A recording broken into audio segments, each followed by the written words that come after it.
ورجعنا عملنا وليمه صغيره قوي، كحك وغريبه، وكان معايا ضيوفي الاستاذه ليلى، استاذه هنا، استاذ سليم، واستاذه ليلى، وحبيبتي لارا.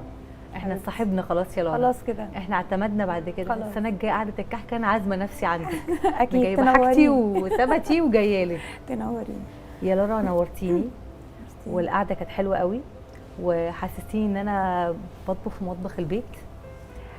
انا اتبسطت جدا معاكي حبيبتي، واتبسطت جدا بالمعلومات اللي عرفتها حبيبتي. وبالحكاوي اللي حكيناها والتركيه اللي اديتيها لي الجديده اللي هضيفها عندي خلاص في اعتمدتيها؟ خلاص اعتمدتها. اعتمدناها. ايوه. انا عايزه اختم بس فرحانه ومتاثره شويه. عايزه بس اقول حاجه واحده.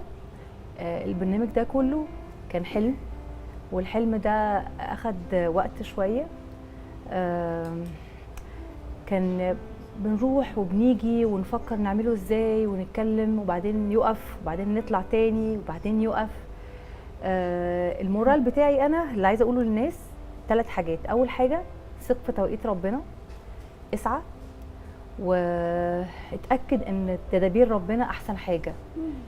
تخيلت ان احنا اتاخرنا، الوقت جري مننا، الموضوع مش ماشي، فجاه النو تايم ربنا جمع احسن حاجه في احسن وقت، احسن مكان، احسن كرو، احسن اخراج، احسن تصوير، احسن صوت، احسن مكير، احسن ستايليست، احسن لوكيشن تصوير. الحلم اتحقق بطريقه احلى مما انا كنت اتخيلها. تدابير مختلفه تماما غير اللي انا كنت عايزاه، فده احلى تدابير ربنا حقيقي. ممكن يبقى اخر قصه في الفصل الاول من مطبخ ام الدنيا. يمكن قريب السيزون الجاي مش عارفه هكون فين في ام الدنيا، في مطبخها، في الصالون بتاعها، مش عارفه هكون فين، بس اكيد اكيد في ام الدنيا.